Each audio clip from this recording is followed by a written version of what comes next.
Hi mga Toy Thieves! Jeremiah, your marketing professional here at Toyota Marilao.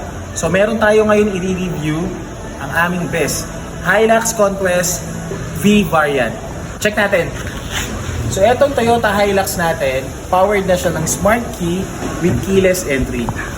As you can see guys, ang ating Toyota Hilux Conquest mas wider na siya. It's because of the overhead fender na mas pinalaki niya, mas pinapogi, mas muscle car na siyang tingnan.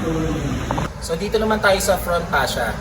So para sa ating headlight, projector type na siya at LED na meron ng DRL, daytime running light.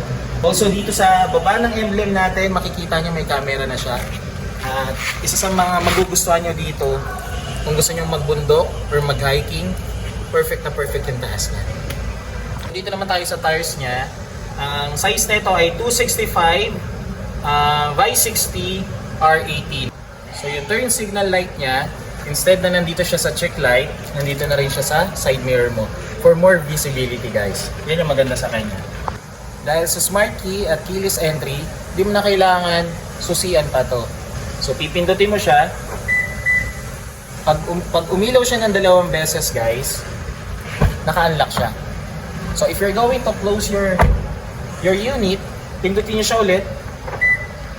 Isang ilaw, may isang beep kang maririnig. So check natin yung nasa loob. Pasok tayo. Check natin yung loob guys. So meron ditong hawakan. Kung medyo hirap ka dahil mataas yung unit mo, hawak ka dito. Yan. 5'7" yung height ko. Perfect yung seating sa akin. Yung clearance niya sa paa, sa tuhod, komportable ako. Yung sa ulo, hindi ako ganun kahirap. So perfect siya para sa akin. At tingnan mo yung view. Wala akong nakikitang blind spot dun sa harap. Kitang-kita mo dito dahil sa mas malaking windshield niya. So ang unit na ito, push start button na siya. So wala nang susi, hindi mo na sususiyan. Pormadong-pormado, gwapong-gwapo ka dito.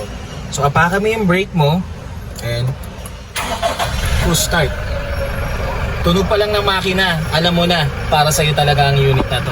Guys, sa lahat ng mga gusto mag-inquire ng Toyota Hilux or any kinds of Toyota units, PM nyo ako sa number na ito.